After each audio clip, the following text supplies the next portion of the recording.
Sa book of John, chapter 19, verse 1 hanggang 18. Babasahin ko ho ng malakas. Sabayan nyo na lang sa inyong paningin. At pakigabayan na lang po yung ating mga mahal na bisita. Verse 1, Then Pilate therefore took Jesus and scourged him. Verse 2, And the soldiers plaited a crown of thorns and put it on his head, and they put on him a purple robe. Verse 3, And said, Hail, King of the Jews, and they smote him with their hands. Verse 4, Pilate therefore went forth again, and saith unto them, Behold, I bring him forth to you, that ye may know that I find no fault in him. Verse 5, Then came Jesus forth, wearing the crown of thorns and the purple robe. And Pilate saith unto them, Behold the man. Verse 6, When the chief priests therefore and officers saw him, they cried out, saying, Crucify him, crucify him.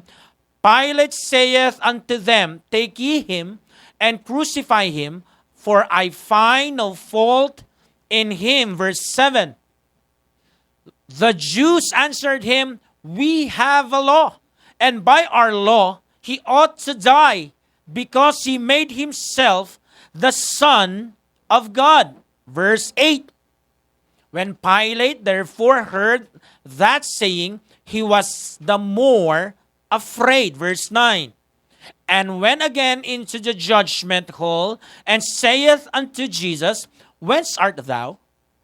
But Jesus gave him no answer. Verse 10, Then saith Pilate unto him, Speakest thou not unto me? Knowest thou not that I have the power to crucify thee, and have the power to release thee? Verse 11, Jesus answered, Thou couldst have no power at all against me, except it were given thee from above. Therefore, he that delivered me unto thee hath the greater sin. Verse 12, And from thenceforth Pilate sought to release him, but the Jews cried out, saying, If thou let this man go, thou art not Caesar's friend. Whosoever maketh himself a king speaketh against Caesar. 13, When Pilate therefore heard the saying, he brought Jesus forth and sat down in the judgment seat in a place that is called the Pavement, but in the Hebrew, Gabbatha. 14, And it was the preparation of the Passover, and about the 6th hour, and he saith unto the Jews, Behold, your king. 15, And they cried out, Away with him, crucify him. Pilate saith unto them, Shall I crucify your king? The chief priests answered, We have no king but Caesar. 16, Then delivered him therefore unto them to be crucified, and they took Jesus and led him away. 17, And he bearing his cross went forth into a place called the place of a skull, which is called in the Hebrew Golgotha. Last verse, 18, Where they crucified him, and the two other with him, on the other side one, and Jesus in the midst. Ang pamagat ho ng ating mensahe ngayong araw ng linggo na ito ay The Crucified One. Inuulit ko po, The Crucified One. Sa pamagat pa lang po ng ating mensaheng paparating, self-explanatory na. Alam natin kung sino ang ating pag-uusapan. Itong mga nagdaang araw, sa linggong ito, ako po ay nananalangin sa Diyos na bigyan ako ng isang mensahe. Nagpakita siya ng mga mensahe. May mga mensahe doon na pwedeng tumbukin yung aking pagiging pastor at yung pagbibigay ng karunungan at the same time kung paano mapapaganda yung relationship ng isang pastor sa mga miyembro. Timely naman. Kasi tuwing April, ginagawa natin yung tinatawag na pag-appreciate sa lingkod ng Diyos. Sa iba, tuwing October yan. Pero sa church na to, April. At the same time, ang buwan ng Abril ay aking kaarawan. Okay, so bukas po ang aking pinaka-kaarawan. Pero nakita ko ho at mas pinili ko na bigyang pahalaga, hindi po yung aking pagiging pastor o yung aking kaarawan o yung relasyon ko sa mga miyembro dito. Mas pinili ko ho na bagtasin yung landas na kung saan, bakit ako naging anak ng Diyos. Kasi hindi po ako tatawaging magpastor kung higit sa lahat, hindi ko naman nakilala bilang personal na tagapagligtas ng kaluluwa ko ang bugtong na anak ng Diyos. Na mas kilala natin Jesus, na siyang Kristo. So dito sa ating mensahe, ngayong Sunday na ito, I want us to see ang isang portrait ng Lord Jesus Christ.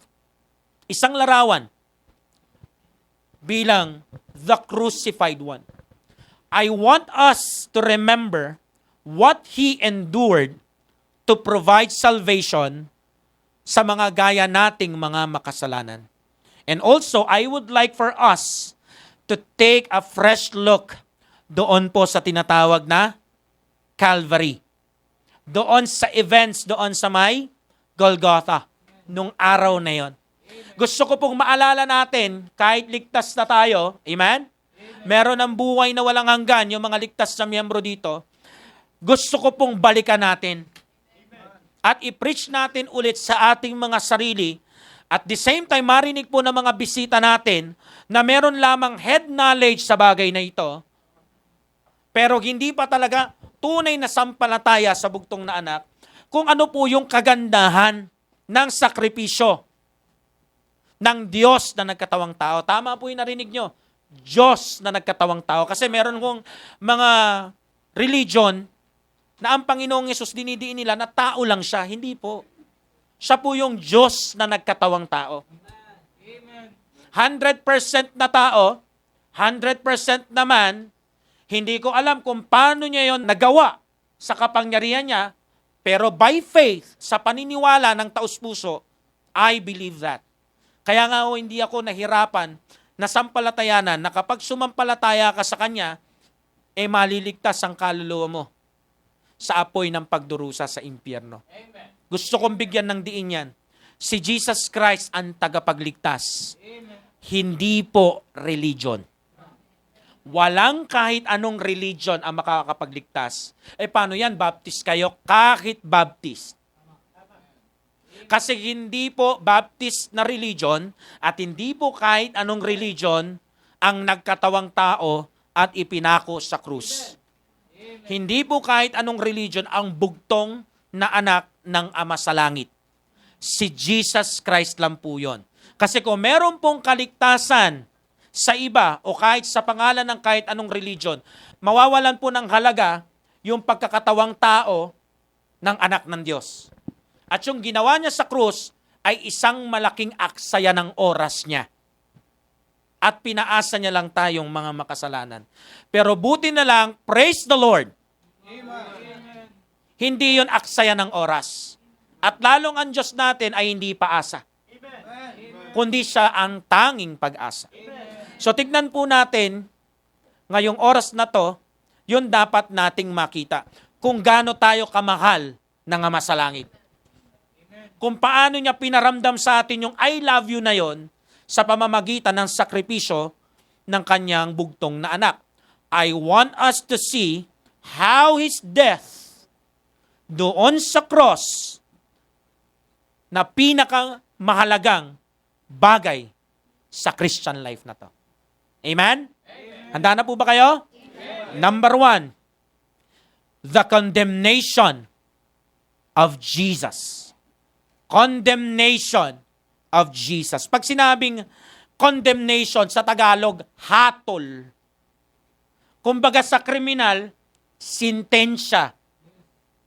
Ito yung aksyon na kung saan binibigyan ng hatol, sintensya, ang isang tao para sa isang punishment o parusa. So dito ko makikita natin si Jesus Christ. Sumisigaw ang mga kababayan niyang Hudyo. Ipako siya sa krus. Alam ko naman ho, sariwa pa sa inyo. Lalo at kakatapos lang ng mahal na araw. Siguro sa barangay ninyo, merong mga tinatawag na 7 palabra, at yung pinakasikat, yung sinakulo, at maririnig natin may sumisigaw, Marco! Dalhin sa Kalbaryo! Ganon. Kung di nyo na itatanong, ang tatay ko po ay dating kabilang dyan.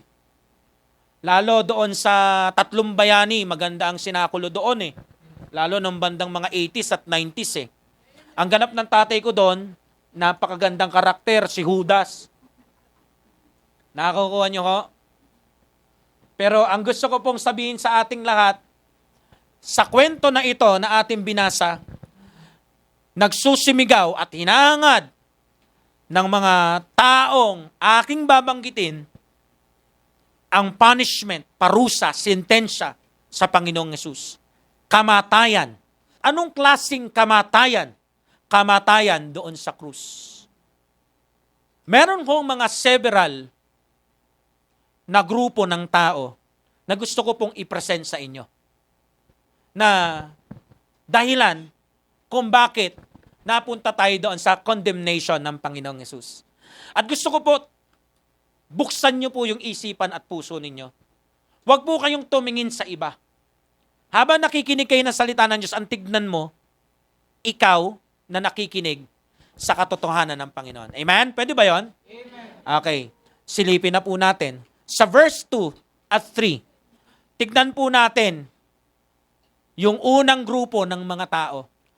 Letter A, the soldiers. Sabi sa verse 2, and the soldiers plaited a crown of thorns and put it on his head, and they put on him a purple robe. Verse 3, and said, Hail, King of the Jews! And they smote him in their hands. So yung unang grupo ng mga tao, doon sa binabanggit kong several groups of people, bakit nakatulan ng kamatayan sa krus, condemnation, ang Panginoong Yesus ay una, the soldiers, yung mga sundalo. Sa verses na ito, makikita po natin anong klaseng mga sundalo ang dumakip sa ating tagapagligtas. Sila po yung uri ng mga tao na walang awa. Matigas ang puso. Salbahe. Ang mga sundalong ito, mga minamahal, sa kanyang panahon, makikita nyo, pinaglaruan pa siya. Gumawa sila ng korona. Nagawa sa tinik. At nung ipinatong nyo sa ulo niya, hindi po yung ipinatong lang ha. Pinabaon yung mga tinik sa korona na yon. Pinukpok nila yon hanggang bumaon sa skull niya. At the same time, dinamitan pa siya ng purple na robe. Yan po ay, ang significance niyan is royalty, kingship. Kung mapapansin nyo po sa NBA, merong isang team doon ang pangalan ni Sacramento Kings. Tapos yung uniforme nila ay kulay violet.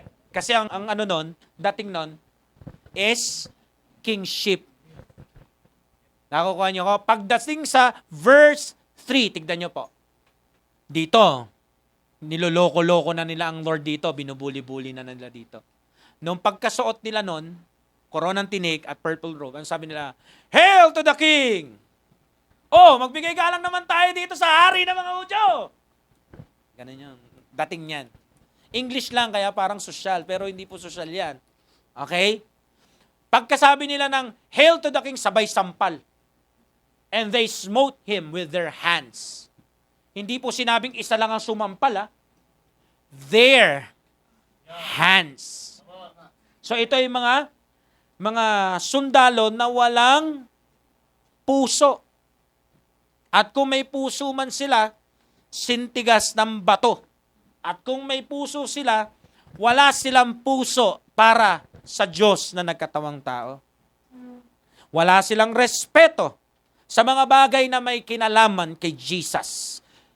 For example, yung sinasabi niyang siya yung King of Kings, Lord of Lords, wala. Kasi binabastos nga yung pagiging king niya dito. Ginagawa siyang laruan dito, mga minamahal. So, kitang-kita yung pagiging ruthless ng mga taong ito. At the same time, sila rin po yung mga nagsugal. Noong nakapako na siya, doon sa damit niya, pinagsugalan. Meron ka bang kilala na tao? Lahat naman ng tao may puso, di ba? Pero I'm not talking about doon sa organ na heart na nagpapump sa chest ng isang tao. What I'm talking about, yung heart na sinasabi sa Bible. Sa Bible kasi pag sinabing heart, it is the core being of that person. Ibig sabihin yung pinaka-totoong siya. The soul. Kaya nga merong salita ng mga Pilipino, di ba? Halangang kaluluwa. Pag sinabing halangang kaluluwa, walang kaluluwa. Hindi na siya tao. Walang puso. Meron ka bang kilalang isang tao na malapit sa'yo na walang puso sa mga bagay patungkol sa Diyos? Meron siyang panahon sa mga bagay sa lupa. Meron siyang panahon sa pamilya niya, sa pagkita ng pera, sa mga pangarap niya, achievements niya. O walang masama doon. Hindi rin po kasalanan yon. What I'm trying to say is, ang buhay ay hindi lang umiikot doon. In fact, nung namatay yung kapatid ko, nakita ko ulit sa sarili kong mata na lahat na naiwan niyang damit at gamit, hindi niya dala. Iba siya kapag naririnig mo sa iba, pero iba kapag nakikita mo yung damit niya nakatupi. Iba yung tama. Iba yung hit kapag namatayan ka. At sa sarili mong mga mata makikita mo. Kasi minsan kapag hindi pa nangyayari sa'yo, alam mong masakit. Pero andun yung point na wala kang pakialam. For example, sa balita. Nakita mo, sa balita, merong ginahasa. Alam mong hindi yun tama. Alam mo masakit yun sa parents niya o sa mga nagmamahal sa kanya. Pero iba yung dating kapag sa anak mo nangyari. Sa malapit sa puso mo. Nakukuha nyo, may mga tao sa lupang ito, mag-aminan man tayo hindi, wala silang puso patungkol sa Diyos ng Biblia. Ang takbo ng isip nila, puro kasamaan. Katulad ng mga soldiers na to. Pag binanggit mo si Jesus, ginagawa nilang joke, punchline, laughing stock. Yun ang kanilang laugh trip. Para sa kanila, asa niyang Diyos nyo nung kailangan ko siya, matigas ang puso. Nawala na ng kaluluwa. Ika nga. So, kahit gumawa ako ng masama, wala akong pakialam dyan sa Diyos nyo, hindi naman ako naniniwala dyan. Siya ba yung King of Kings nyo? Lord of Lords nyo? Alam nyo, masakit man aminin yan, pero merong tayong mga kamag-anak, anak, asawa, kapatid, kaibigan, na kapag usapang ganyan na, nag-open ka sa kanila, grabe, mararamdaman mo yung kaluluwa nila. Yung muhi doon sa nag-create sa kanila. Siya ang manlilikha natin, siya ang creator natin, mga minamahal. Siguro hindi mo tinatanggap, pero kahit hindi mo tinatanggap yung isang fact o truth, it doesn't mean hindi na yung fact at hindi na yung truth. Nakukuha nyo, ha? Kasi pwedeng sa psychological reality mo, hindi yun ang reality. But, kung absolute truth ng Biblia ang pinag-uusapan natin, reality is reality. Simple and plain, mga minamahal. Kahit gaano ka nahihirapan tanggapin yon. For example, may isang Diyos, pero merong Father, merong Son, merong Holy Spirit, pero yung tatlo na yon, one pa rin. Hindi ko alam kung gaano ka nahihirapan sa logic mind mo na i-embrace yun. But that is the truth. Trinity exists. Siguro si Rep Lito dito, marami na siya nakitang mga player na apelido Trinidad. Sasabihin niya, totoo, nag-exist ang Trinidad. Oo. Hindi lang sa apelido ng player. Kasi yung Trinidad, o sa English Trinity, nakaturuan, nag-exist talaga yon. Pero tandaan niyo po, may mga religion na nagsabi, hindi po. Hindi po totoo na may Trinity. Pero sa Bible, totoo yon. So may kilala ka ba na ganito? O baka naman ikaw to? Matagal ka nang nawalan ng respeto sa Diyos. Hindi ko alam kung ano nangyari sa'yo. Yung mga pinagdaanan mo. Yung mga sakit. Kaya nga lagi na lang kapag usapang Diyos, nakaganto ka. Naka-on guard ka. Ayaw mong ibaba yung kamay mo. Ayaw mong bigyan ng puwang si Jesus Christ sa buhay mo. Why? Hindi ko alam kung ano yung nagpatigas sa puso mo. Siguro yung tahanan nyo, siguro may tao, dati sa buhay mo na wala na ngayon, ewan ko. Pero isa lang ang alam ko, may mga katulad ang sundalo na to sa panahon natin. At yung hindi maamin ng marami sa kalagitnaan natin, ako yan. Pero alam mo, gusto kong sabihin sa'yo, namatay ang Panginoong Yesus para sa mga walang puso sa Kanya. Namatay siya para sa mga sundalong yan. Kaya kung hindi mo na makita yung puso mo, ultimo yung mga tao sa paligid mo, tingin sa'yo masamang tao ka na, wala na yung kaluluwa mo. Gusto niya ipaalam sa'yo, bumaba siya kasi nakikita niya na may kaluluwa ka pa rin. Napunta lang sa masama. Pero namatay pa rin siya para sa'yo. Siguro walang puwang ang Panginoon sa'yo. Pero yung namatay si Jesus Christ sa cross, makikita mo, ang laki ng puwang mo sa puso niya. Letter B, the devouts. Pag sinabing devouts, ito yung mga religious leader. 4 hanggang 7 na mga verses. Ano nakalagay ho? Pilate therefore went forth again and saith unto them, Behold, I bring him forth to you, that ye may know that I find no fault in him. Ano sinasabi ni Pilato bago siya magugas ng kamay? Wala akong nakitang kasalanan sa kanya, ha? So alam niya. Inosente to. Verse 5. Then came Jesus forth wearing a crown of thorns and the purple robe. Ito yung ginawa ng mga soldiers. And Pilate saith unto them, Behold the man. Tignan niyo po. Sa oras na to, bugbog sarado na po si Jesus Christ dito, ha? Verse 6. When the chief priest, yan, pansinin niyo yan. Yung chief priest, ibig sabihin, pinakamataas na leader doon sa religion nila. Anong religion nila? Meron lang silang pinaniniwalaan na isang Diyos. Kaya hindi nila matanggap na si Jesus Christ sinasabi niyang Diyos din siya. Okay. Therefore the officers saw him and they cried out. Anong sabi ng chief priest at mga kasama niya? Crucify him. Crucify him. Isipin mo, religious people. Hindi lang basta reliyosong mga tao to. Religious leaders. Ibig sabihin, sila yung mga devouts. Mga deboto sa iniwanang 10 utos ni Moses sa kanila. Hindi nila nakilala yung Diyos na nagkatawang tao na talagang pinanggalingan ng 10 utos at nag-abot kay Moses noon. Di nila nakilala yung Diyos nila.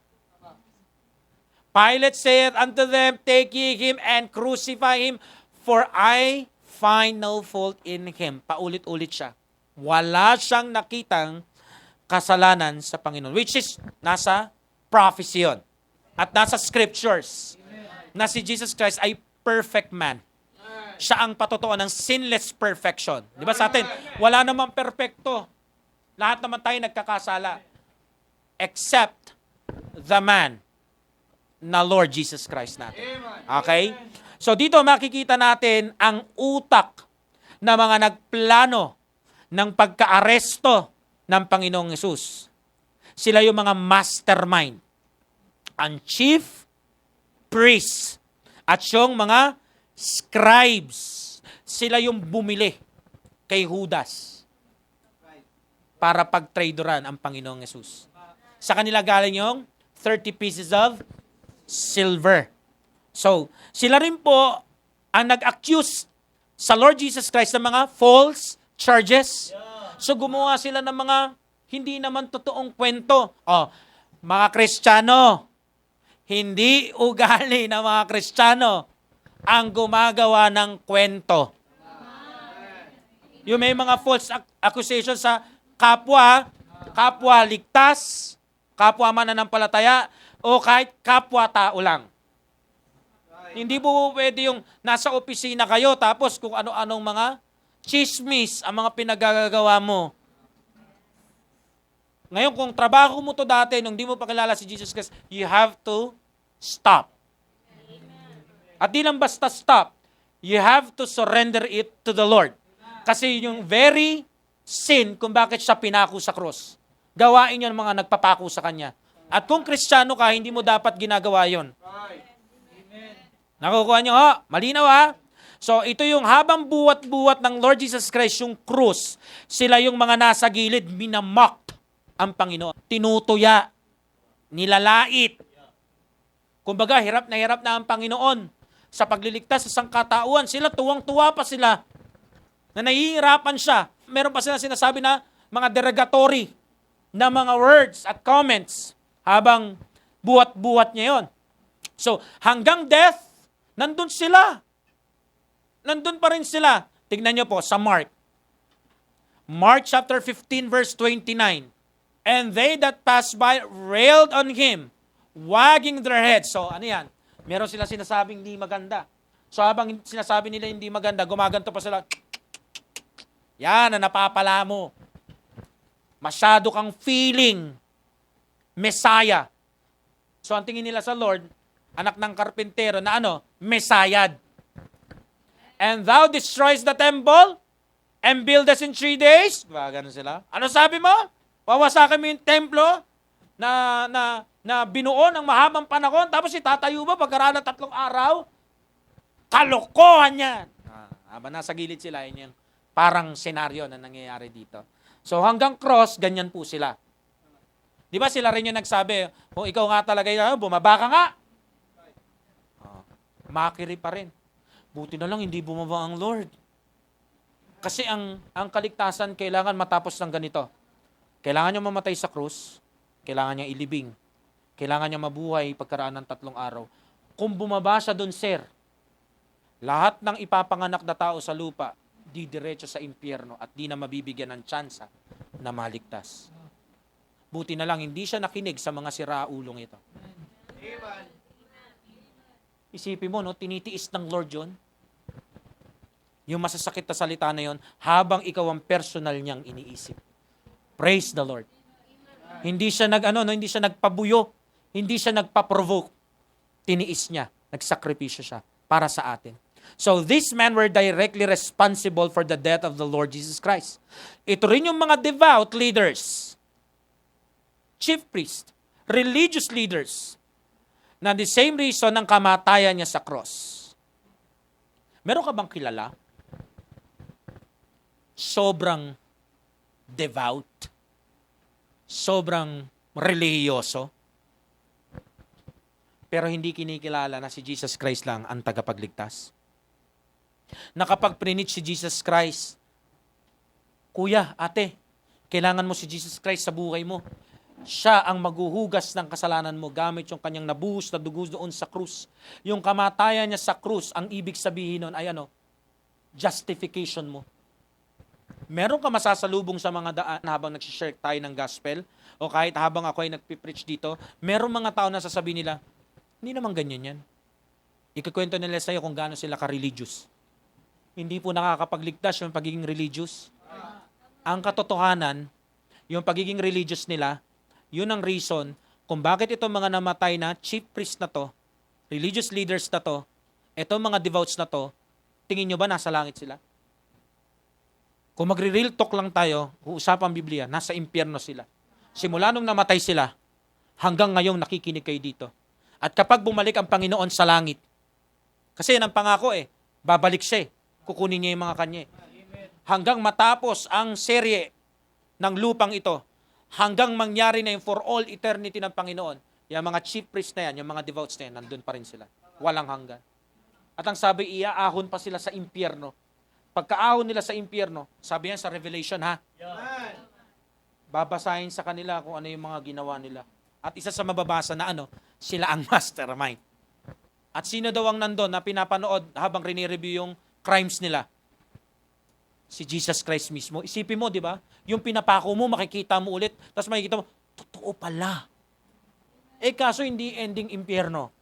Yung impyerno daw, at yung mga iniyaon sa apoy ng pagdurusa ng impyerno, itatapon pa saan? Sa lawa ng apoy. Para sa walang hanggang pagkahiwalay sa Diyos. Ibig sabihin, wala ka ng pag-asa nun. Itong mga taong ito, hindi nila nakikita na dahil dun sa pagiging nila, sakib nila sa kapangyarihan, sa pwesto nila, sa religious group nila. Hindi nila tinanggap ang Panginoon. Pansinin niyo po, pag meron kayong mga sinara ng gospel, hindi nyo ibinibring up yung religion. Ibibring up nyo si Jesus. Meron mga tao, pag inano mo sila, ibibring up nila, ay leader din ako dun sa namin, ako nga nangunguna dun. Napansin niyo yan? Just like them. Baka may kilala po kayo. Please do pray for them. Why? Kasi ang Panginoong Yesus namatay din po sa mga relihiyoso. Maganda po ang religion, lalo na kung pure religion. Anong pure religion? Kung talagang Bible-based. Kung Biblia talaga. Nga lang, religion without the Lord Jesus Christ is hopeless. May mga relihiyoso sa lupang ito na nire-reject ang gospel. Why? Kasi kinalakhan ko na to Leader ako dun Pero ang kapalit nun kapag namatay ka, soul mo. May magagawa ba dun yung leader nyo sa church nyo? Yung posisyon mo? May bilang ba yan sa kabila? Wala. Tingin mo magmamadaling magkatawang tao ang Panginoong Yesus? Kung hindi ka importante? Kung hindi siya nanginang, sayang to, reliyoso pa naman. Seryoso pa naman siya sa pagsunod sa salita ng Diyos. Pero wala siyang tagapagligtas. Cornelius. Kaya nga pinadala si Pedro para malaman niya yung katotohanan. Nanginayang ang Panginoon sa kanya, matino siyang tao Pero wala siyang tagapagligtas. Ang kulang na lang sa kanya, yung mas sigurado na yung kaluluwa niya hindi pupunta sa impyerno. Kaya pinadala ng Panginoon. Sino? Si Pedro sa kanya. Ito ba yung moment mo? Baka relihiyoso ka. Sa sarili mong paraan. Maganda yan. Lalo kung may Bible din naman. Lalo kung may Jesus din naman. Pero gusto kong sabihin sa'yo, my friend, gusto ko ipakilala sa'yo, hindi yung Jesus ng religion. Yung mismong anak ng Diyos. Yung Jesus ng Bible. Hindi lang Jesus ng Baptist Church na to. Kundi Jesus ng langit. Amen? Yun ang kailangan mo. Verse 6 hanggang 16, makikita naman natin yung governors. Sino yan? Si Herod. At sino? Si Pilate. Both ang mga governors na to, o mga rulers na to, pareho po silang guilty. Kasi alam nilang walang kasalanan si Jesus Christ. Innocent siya, but they ignore that fact. Kasi natatakot sila sa mga tao. Natatakot sila sa sasabihin ng publiko, sa comment ng tao. Sa unang tingin kay Pilate, animoy, ginawa niya ang lakat na makakaya niya para maabsuelto ang Panginoon. Paulit-ulit pa nga siya I find no fault in Him. Pero di ba sinabi niya sa Lord Jesus Christ na magkausap sila, kaya naman kita i-release Bakit di niya ni-release? Governor siya Nasakop ng kanilang imperyo ang mga Hudyo. Walang magagawa ang mga yon. Pero may ginawa ba siya? Wala. Parang isang babaeng humihingi na saklolo sa isang pulis. Dahil merong gustong manghalay sa kanya o nahalay siya.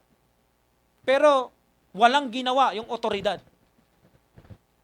Sa panahon natin, umiiral pa rin no? So, kung tutuusin, hindi kailangan ni Pilate ang opinyon ng mga Hudyo, ng mga tao, o kahit ng chief priest. Maging si Herod, hindi niya kailangan yung mga nasa tabi niya para palayain si Jesus. Pwede siya magbigay ng utos, direktiba na palayain siya. Huwag niyo siyang gagalawin.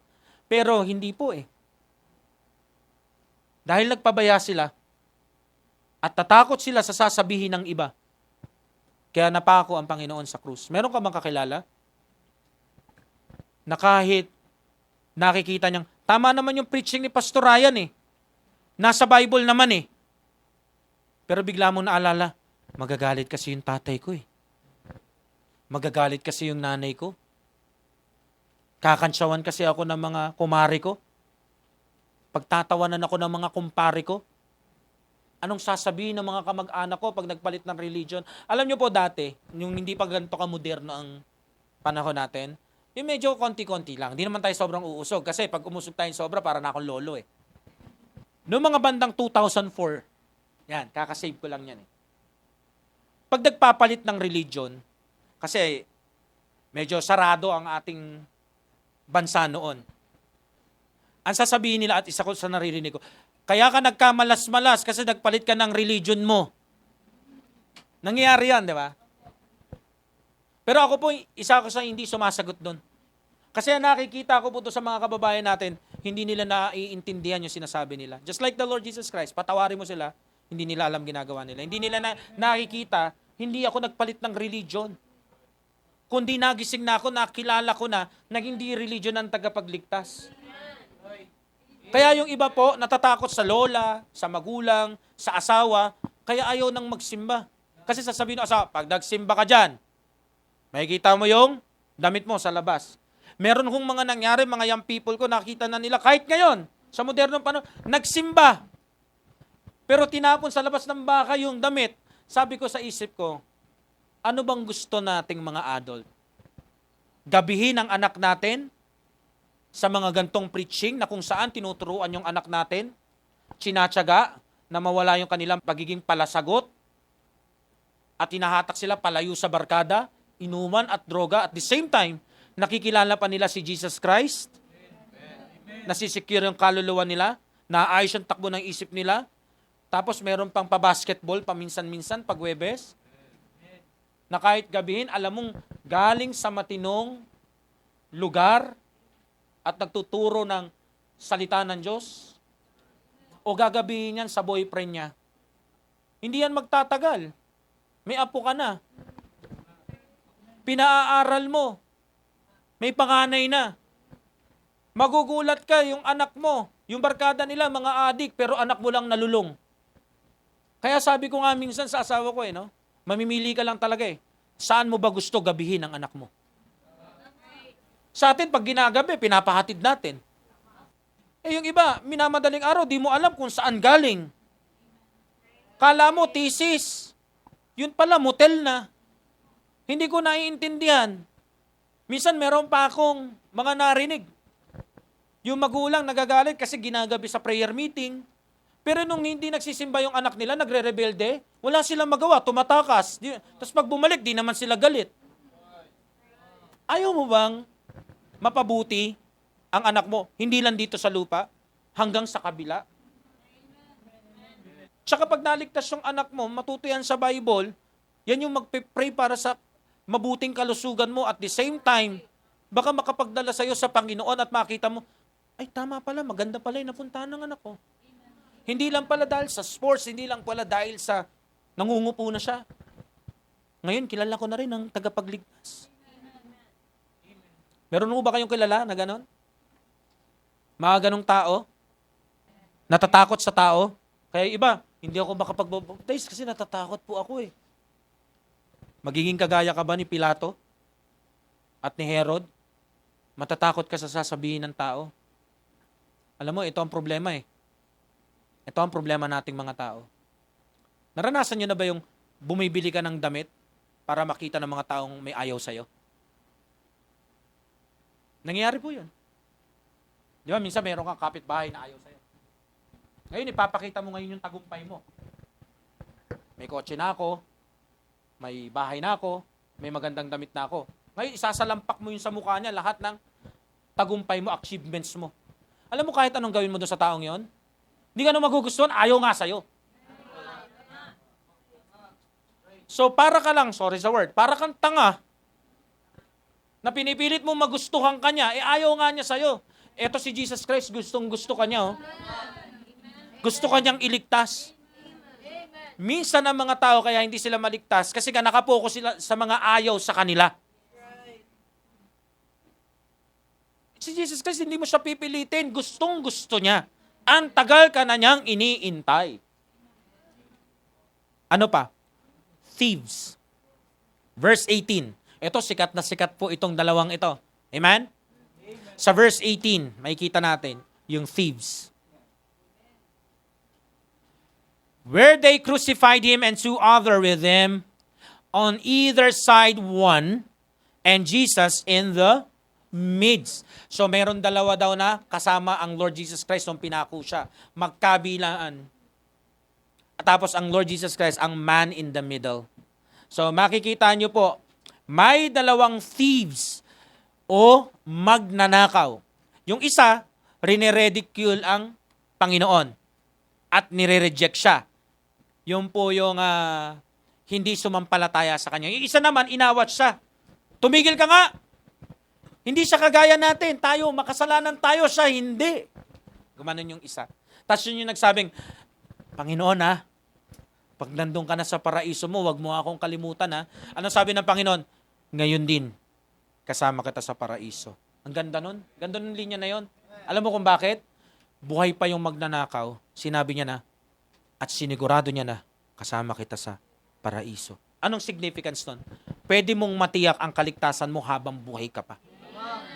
Pwede mong matiyak habang nandito ka pa sa lupa ang pagpunta sa langit. Paano yon? Kung gagayahin mo yung magnanakaw, nasasampalataya ka kay Jesus Christ. Yung magnanakaw, sumampalataya na ang Panginoon na magdadala sa kanya sa paraiso. Ikaw na makasalanan, alam mo yan sa sarili mo, na kailangan mong sumampalataya na si Jesus ang magdadala sa iyo sa langit. These two thieves, sila ay mga kriminal sa harapan ng mga tao. Itong dalawang ito ay nagre-represent sa mga kriminal sa harapan ng Diyos. Ang tawag, makasalanan. Bakit ba tayo tinawag na makasalanan? Kasi meron tayong nilabag ang utos ng Diyos. Ang tawag doon yung tinatawag na transgressions o trespasses. Kapag sinabing trespasses, nakakita na po ba kayo ng sign na no trespassing? So pag nag-trespassing ka, kung lumagpas ka doon sa guhit o sa gate, tapos pumasok ka sa isang private property, pwede kang kasuhan ng trespassing. Ibig sabihin, lumabag ka sa batas. So tayong mga tao, lumabag tayo sa batas. Kailan? Nung kinagat ni Adan yung forbidden fruit. Minana po natin yung pagiging makasalanan. Kaya pansinin nyo po, sino dito may mga apo na taas kamay? Okay. Mga anak, pansinin nyo yung anak nyo at apo nyo. Hindi nyo yung tinuruan na magsinungaling. Pero pag tinanong mo, sino nakatapon nito? Hindi ko alam. Si ano? Kahit tayo ng mga bata tayo, di ba? Ginagawa natin yun, kusa. Kasi ganun ang ginagawa ng mga makasalanan. Magkasala. Parang ganito. Sinabi ko na to noon. Ano bang ginagawa ng aso? Kusang gagawin ng aso, tumahol. Anong kusang gagawin ng isda? Lumangoy. Nakukuha nyo ho? So yun yung naturalesa. Tayo mga tao, naturalesa natin, magkasala. Kasi diniklara tayo ng Panginoon na makasalanan. At dahil makasalanan tayo, hindi natin kayang i-absuelto sarili natin. Sino po dito? For example, nakagawa ka ng krimen, pupunta ka ngayon sa korte, ikaw ang abogado ng sarili mo. Kaya mong i-absuelto ang sarili mo. Ipawalang sala ang sarili mo. Wala, di ba? Kukuha tayo ng pamagitan. Ang tawag doon ay abogado, attorney. Siya yung magtatanggol sa'yo para maabsuelto ka. Ang ama ay parang ganyan. Ang ama, yung hukom. At ang hatol is guilty ang taong ito. Ngayon, si Jesus Christ ang aapila. Teka lang po, bago niyo siya itapon sa impyerno, magpapapako na lang ako sa krus sa kasalanan niya. Ngayon, kung payag siya na ako magbayad ng kasalanan niya, ako po magbabayad. Kaso marami sa atin, nag-o-offer na ampaw. Di ba ganon kapag wala ka abogado? Nasa batas natin yon. Kapag ang isang kriminal ay walang kakayahang magbayad ng kanyang private attorney, ang gobyerno ay obligado na magbigay sa kanya ng attorney. Sino nagbigay sa atin ng attorney? Ama din, si Jesus Christ. At ang kanyang katwiran para ma-justify tayo is yung kamatayan at pagkabuhos ng kanyang dugo sa krus at resurrection niya. Now, the question is, gusto mo ba makalaya? Kung tatanungin mo yung mga nasa Muntinlupa, gusto nila. Ayaw nilang mamatay doon. Ayaw nilang mahiwalay sa pamilya. Ayaw mahiwalay sa pamilya. That is the exactly na ibig sabihin ng death o sa Tagalog, kamatayan sa Bible. Ang ibig sabihin ng death ay pagkakahiwalay o paghiwalay. Separation. Ang gusto ni Jesus Christ, kaya siya namatay sa krus, yung pagkakahiwalay natin bilang makasalanan sa Ama, ibalik tayo sa Ama. Paano niya ginawa yun? Sa kanyang sakripisyo sa krus, sinelyo niya yon para yung kaluluwa natin namatay, babalik sa Ama kapag sumampalataya sa Kanya. Pero kapag tinanggi mo yung kanyang pagbibigay absuelto sa kasalanan ng sakatawan, di ka sumampalataya, mararanasan mong mahiwalay ng walang hanggang sa Ama sa langit. Ibig sabihin, sa impyerno ka na nun, sa lawa ka ng apoy. Sa oras na abutan ka ng kamatayan. Again, hindi ako naniniwala dyan. Maniwala ka sa katotohanan o hindi, ang truth, mananatiling truth. Kahit sabi mo, convincein mo muna ako, hindi nangungumbinsi ang totoo.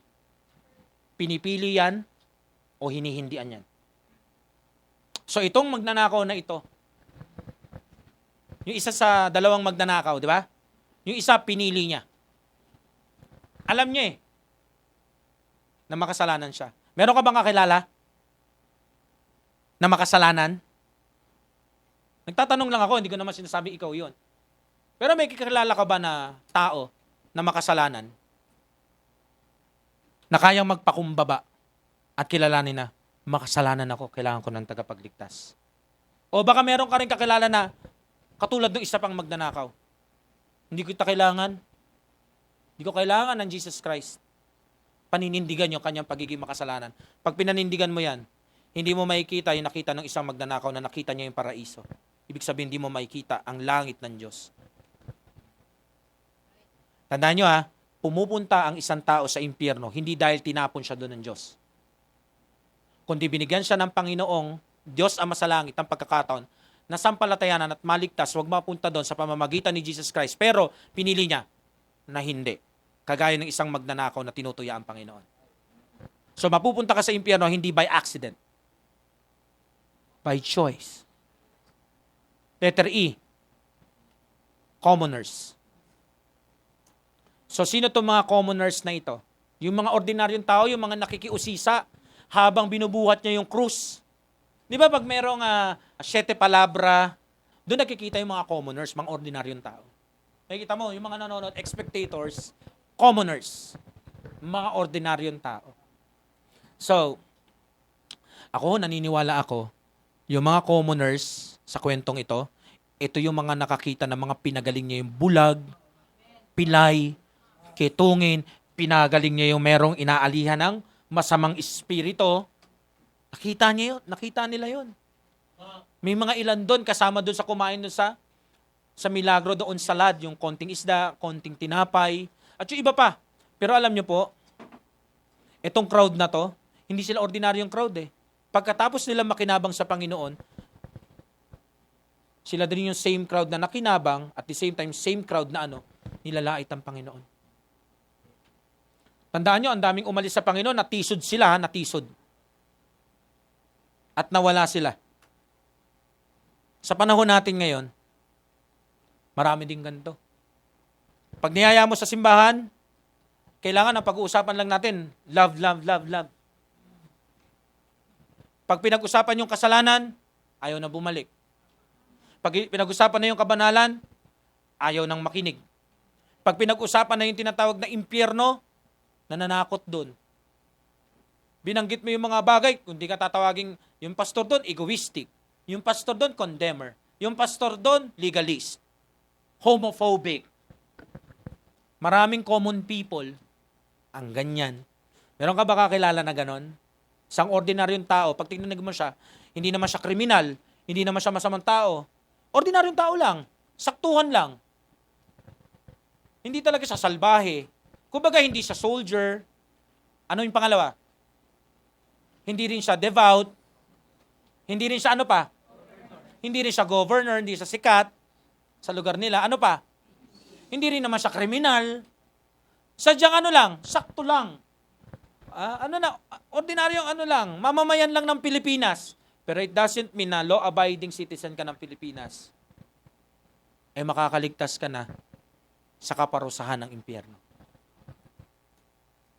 Marami hong commoner, unknown sa lupang ito, unheard o never heard, pero rinig na rinig sila sa impyerno. Baka meron kayong kakilalang ganon. Kailangan nyo na po silang syaran. O baka naman ikaw na yung pinapasyaran ng Lord ngayon. Yung tipong, kahit naman mamatay ka yung buong barangay at buong lungsod ng Mandaluyong, hindi naman iiyak. Nakita na po ba kayo sa barangay nyo ng ganon? Yung napadaan kayo? Hindi mo naman kilala. Dumaan ka lang. Nakita mo, may mga nakikiramay, di ba? Tapos, nakita mo nung Sunday, inililibing na siya. Tapos makikita mo yung mga ibang tao, wala lang, dead ma lang. Tuloy-tuloy ang buhay. Maraming tao ang mamamatay ng ganon. Tapos hindi na maaalala. Pagkaraan ng 5 taon, yung buto mo aalisin na sa sementeryo. Ilalagay na sa sako. Pag hindi nasabihan yung pamilya mo, wala na, tapos na. Pero it doesn't mean hindi yun nag-exist. Nandun yun sa ilalim. Walang hanggan. So, sa pagtatapos po ng ating mensahe, mga minamahal, soul winning tayo. Kailangan tayo ng mga soldiers. Kahit gaano pa kahalang ang kaluluwa nila, o kahit gaano pa katigas ang puso nila, kailangan nila ang Panginoong Hesus.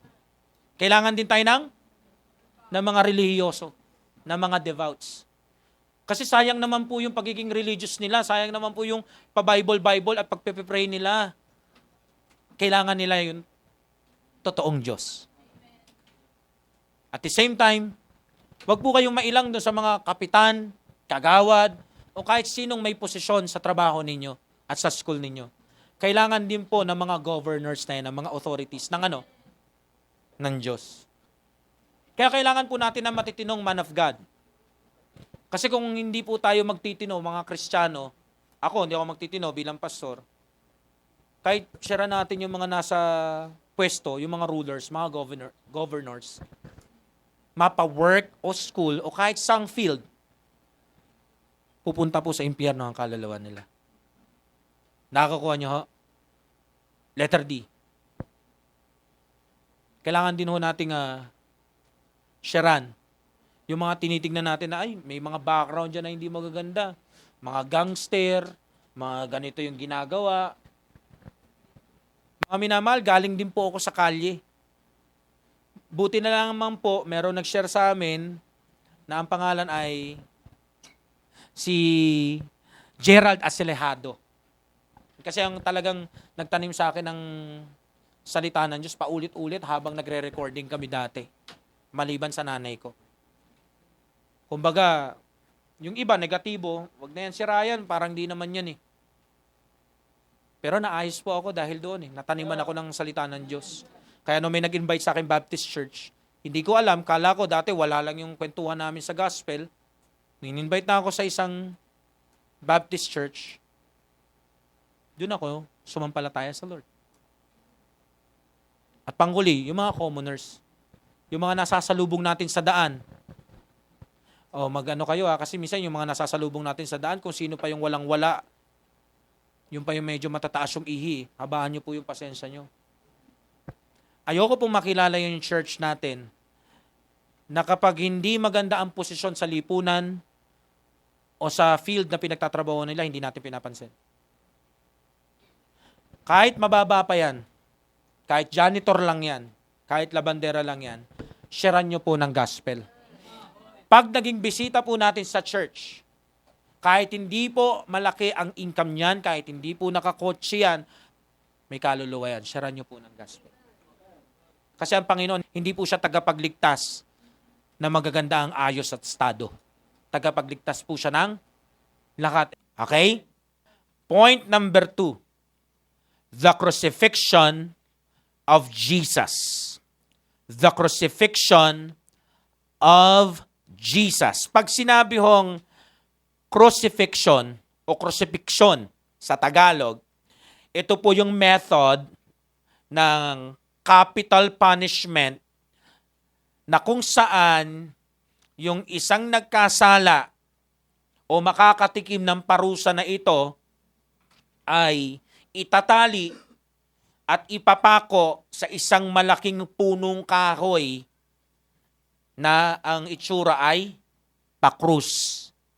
Siguro naman ko, alam nyo na ang ibig sabihin ng itsurang pakrus. Ito po ay malaki na beam. Nakukuha nyo ko? So at hahayaan po itong criminal na ito o itong may sala na ito na nakatali, nakapako o nakahang doon hanggang eventually kamatayan niya ang bagay na yon. Loss of blood, suffocation. So, sa ganyang paraan po, nabigyan ng condemnation ang ating Panginoong Hesus. These verses gives us a brief account of the time Jesus spent doon sa may Kalbaryo. John doesn't give us some just little details bagkus binigyan niya tayo ng enough na detalye para maintindihan at magkaroon tayo ng insight na malinaw sa bagay o sakripisyo na ginawa ng Panginoong Hesus. Simulan na natin. Letter E. The grievousness of the cross. Pag sinabi nating grievousness o grievous, ibig sabihin, painful. Makakaramdam ka talaga ng matinding sakit o paghihirap. Sa verse 18, kung titignan nyo po doon sa ating teksto, verse 18, ano nakalagay? Where they crucified him, and two other with him, on either side one, and Jesus in the midst. Nasa gitna daw ng dalawang tao, which is alam natin, yung dalawang magnanakaw yon, at ang nasa gitna daw ay ang ating tagapagligtas, ang Panginoong Hesus. Dito po makikita natin na siya po ay crucify na. Ngalan po, dapat nating ma-realize na ang ginawa niya sa krus ay hindi simpleng bagay lang. Hindi po ito madali. At kung tao-taong usapan lang talagang nakakatakot gawin ang bagay na ito. Kahit nga siguro sa atin ipagawa sa atin to walang gugustuhin walang papangarapin Tapos mamamatay ka pa sa mga mismong tao na nagpapapako sa'yo o naglagay sa'yo doon sa krus. Siguro kung merong ganyang tao sa natin, ang sasabihin nila, nasisiraan na ng ulo o bait. Pero ang Panginoong Hesus natin, hindi po siya nasisiraan ng ulo. At lalong hindi siya nawawala sa kabaitan niya at katinuan niya. Makikita ho natin dito yung pagmamahal ng Diyos na nagkatawang tao. Kasi kaya niyang gawin ang isang bagay na hindi madali. Wag lang tayong mapano. At hindi lang yung basta mapano. Na para bagang na-aksidente ka lang o nagkasakit ka lang. Hindi po. Ito po yung kapahamakan sa apoy ng pagdurusa. Grievous. Napakasakit. Imagine mo, yung haba ng pako na inilusot sa mga kamay at paa ng ating Panginoon. Imagine mo yung oras na hanging siya doon sa cross. Imagine nyo po yon. Matapos kang bugbugin, matapos abusuhin yung katawan mo, buong magdamag, tapos bigla ka na lang itatali at lalagyan ng mga pako sa kamay at paa. Ako po, ini-imagine ko pa lang, nasasaktan na ako Yung mapapapikit ka na, yung para bagang pag nilalaliman mo yung pag-i-imagine, nilalagay mo yung sarili mo doon, parang pati ikaw nasasaktan Nakukuha nyo ho? Ang Panginoong Yesus pa kaya, hindi siya nasaktan. Tandaan niyo po nung pinako siya sa krus, hindi siya gumamit ng kapangyarihan para maging painless ang cross. Yung sakripisyo niya doon, sufferings talaga yon. Kaya nga doon sa hula pinakita na talagang maghihirap siya. At talagang magkakaluray-luray yung laman niya. Tayo, ini-imagine pa lang natin, sa kanya, lahat yun ay totoo. Kaya nga minsan, ako bilang pastor, pag tinititigan ko yung mga miyembro, ako nasasaktan ako mismo Yung preach kami ng preach para magising ka dun sa kasalanan, tapos ikaw lumalaban, nagmamatigas, deadma, tapos pinapakita mo kay pastor, wala lang, kapatid, yan yung mismong kasalanan kung bakit isinabit at ipinako at namatay sa krus ang Panginoon. Nagpepiesta sa utak mo at puso mo si Satanas. At kinukonsinti mo yon sa buhay mo. Hindi ba't nakakahiya yon? For example, yung pride. Yung ayaw mong makinig. Dahil dyan sa kasalanan na kayabangan na yan, kaya merong bumaon na mga pako sa kamay at paa ng Panginoon. Kaya dumanak ang dugo niya. Dahil sa kasalanan na yan. Yang kayabangan na yan. Tapos eto ka, ayaw mong makinig, kahit sinasabi ni pastor ay tama kasi nasaktan ka. Yun kasi ang hirap Pag nasaktan na tayo, nahindian na tayo, ayaw mo nang makinig. Alam nyo po ba mga minamahal, madalas, kapag tayo ay napagsasabihan, nahihindian ng ating pastor, tapos hindi mo matanggap, hindi naman yun si pastor ang first time mong ginanon. Yun ay refleksyon kung paano ka makipag-usap sa Diyos pag nagpe-pray ka. One time, may isa akong kaibigang pastor, kausap ko siya. Meron siyang isang young people, nung hindi pa leader, talagang obedient, submissive, may kita mo talagang may potential at promising, pero nung binigyan ng power, cellphone na siya. Late na siya. Pag may service, pag Wednesday, nag-a-activate yung sakit. Nakikita siya ng ibang mga full-time. Nakikita siya ng ibang mga Bible student. Nakikita siya ng ibang mga adult. Sinabi ngayon kay pastor. Pagkasabi kay pastor, ang ginawa ni pastor doon sa youth leader na yon na bago, kinuha ngayon yung cellphone niya at grinound siya. Pero makikita mo, yung young people, imbis magpakumbaba, anong ginawa? Naging cold.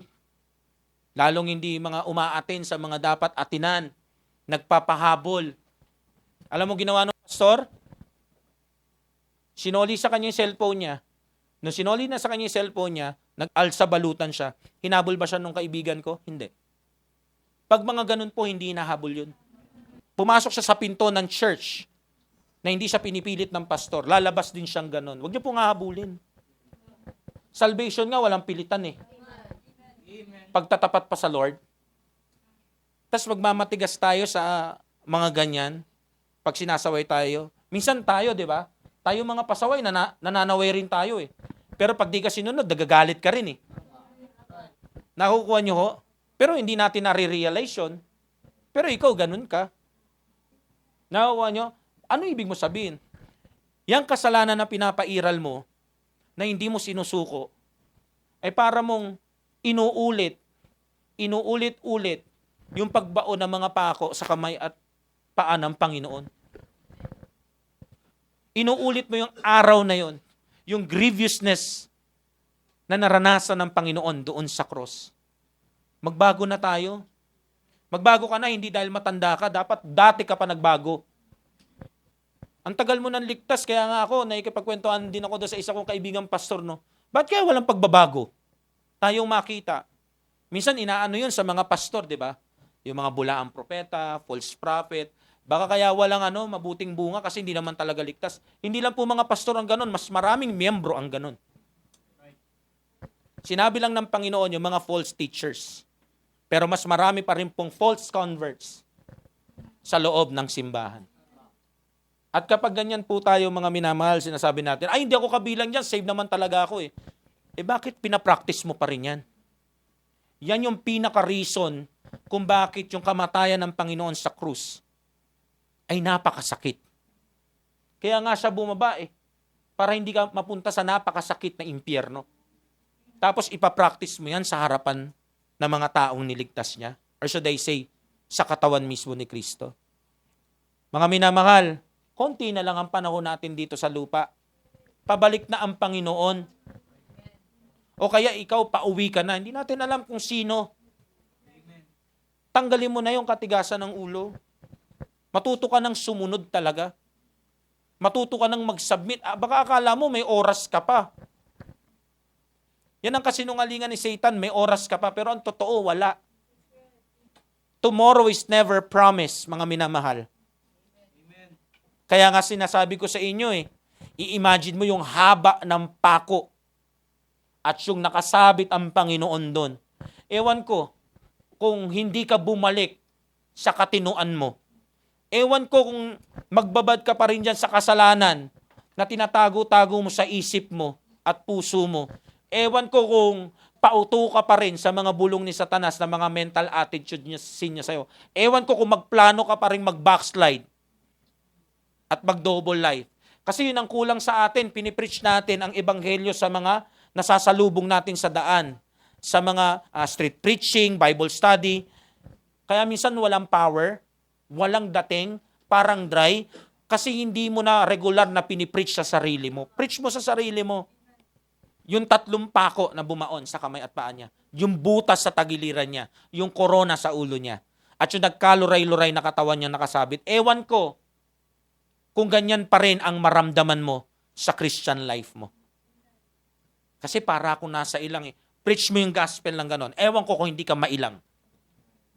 Kasi iba naging komportable na sa kasalanan, di na naiilang. Preach mo yung gospel. Maaalala mo, dyan sa pinaka-paborito mong kasalanan, na hindi mo tinitignan na kasalanan, ewan ko kung hindi mo siya makita kung ano siya. Tatawagin mo talaga sa totoong pangalan niya yan. Pero hanggat hindi mo pinipreach, kung gaano ka-grievous yung nangyari sa Panginoon sa cross, mananatili mong best friend ang kasalanan na yan. Para kayong magkabit na the more kayong nagtatago, the more exciting. Nakukuha niyo mga minamahal? Alam niyo ho ba na ang crucifixion ay widely regarded bilang most horrible form of execution na nai-devised ng mga unang tao sa sangkatauhan? Kapag ang isang person o isang tao ay ipinako sa cross o sa krus, ang nails nito, ang mga pako nito, ay daraan doon sa tinatawag na median nerve. Tapos, ito po ay magra-run through doon sa tinatawag na forearms ng taong yon sa kanyang mga kamay. Resulting saan? Sa pagkairita po ng kanyang median nerve. Tapos, magdadala po ito ng tinatawag na spasms. Ano yung Tagalog ng spasms? Pulikat. Magdudulot po ito sa katawan ng pulikat.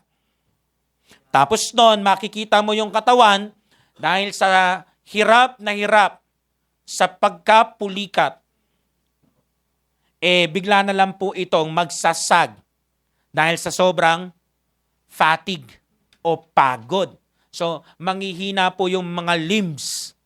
Tapos, anong mangyayari, Pastor? Dahil doon, magkukulaps po ang katawan.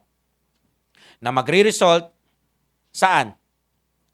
Doon sa chest muscles na ma-prevent yung lungs from expanding.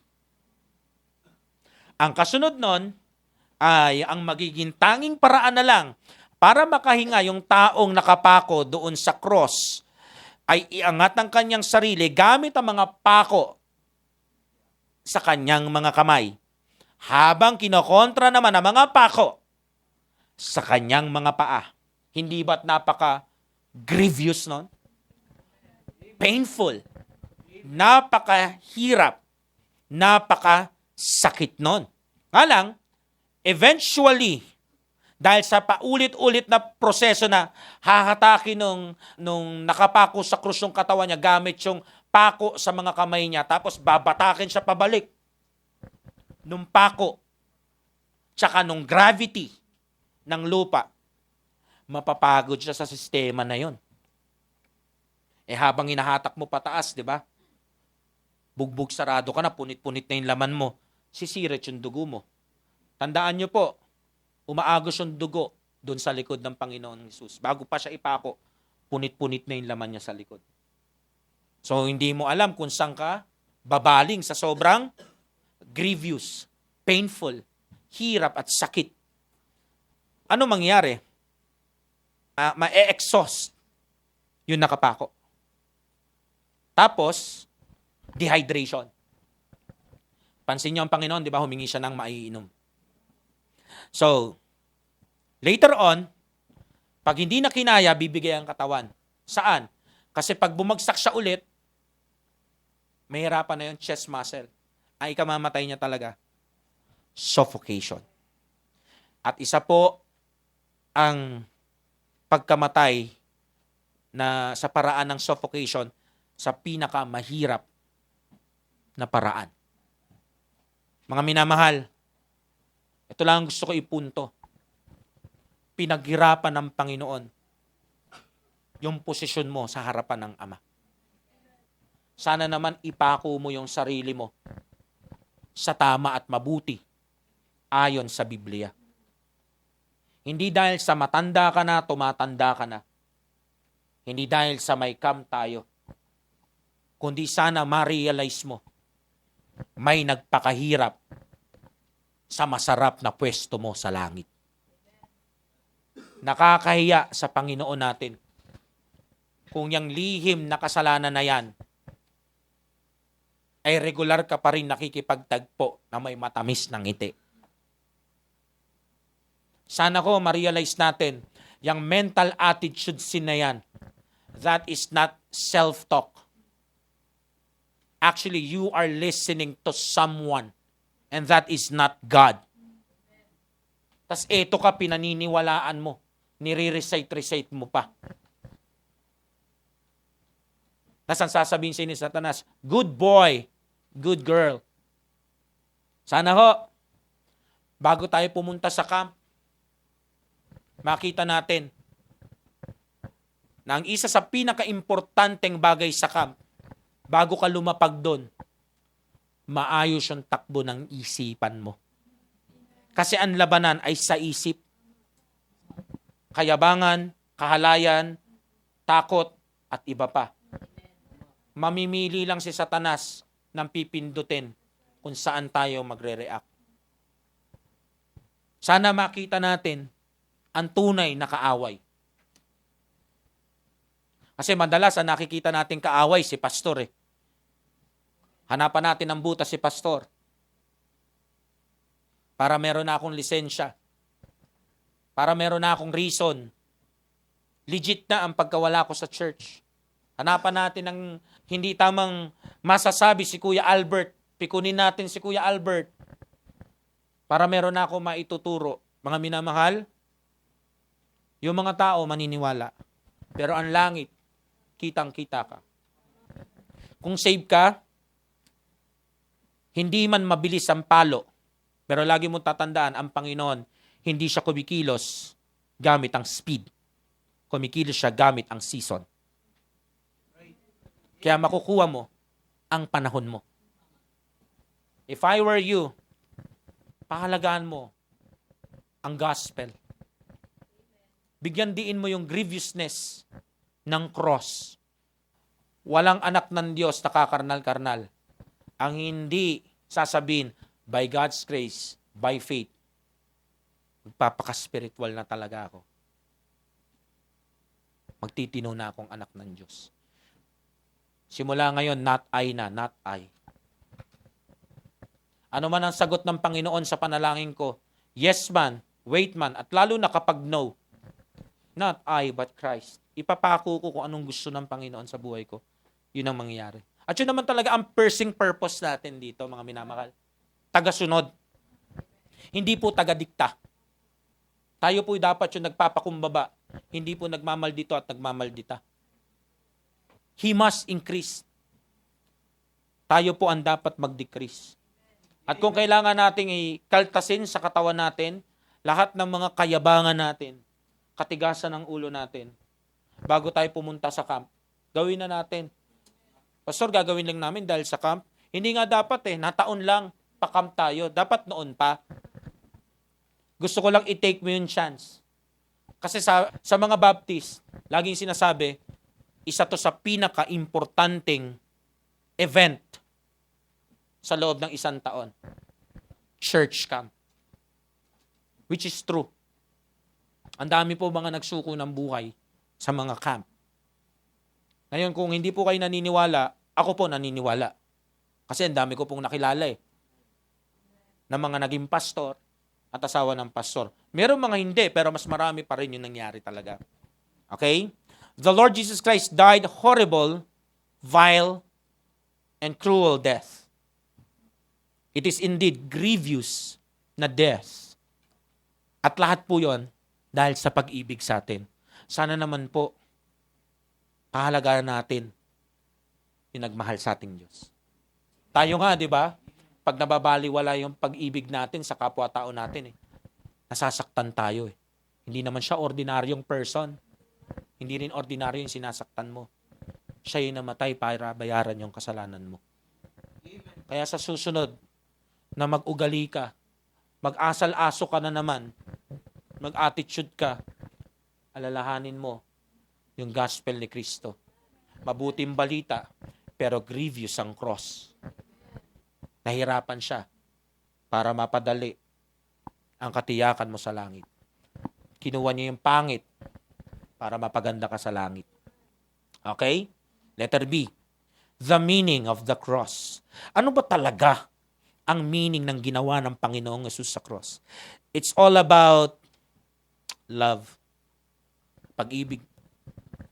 Pag-ibig kanino? Sa ating mga makasalanan. Kay pastor na makasalanan. Sa mga preacher dito na makasalanan. Sa mga kalalakihan, kababaihan, mga kuya, mga ate, tatay, nanay, na naritong makasalanan. Lahat ng makasalanan na nandito. Lahat ng kasama sa Romans 3:23. Lahat ng makasalanan. Lahat ng makasalanang ligtas na. Yung mga grace recipients para sa atin. Sana wag mong kalimutan yung pag-ibig ng Diyos. Yun ang nagbigay sa iyo ng bagong buhay. Bagong nilalang. At nagbigay sa iyo ng ticket ng iyong flight ng sigurado mong destinasyon sa kabilang buhay. Kaya minsan pag nagso-soul winning tayo sa iba, di ba? Ang tingin pa rin natin self Naalala ko nung nagso-soul winning ako, meron ako mga kasamang mga adult, kaya sila nagso-soul winning para ipakita sa ibang grupo na marami kaming na-win. Para pagdating dun sa church, makikita, ako yung pinakamaraming nadala.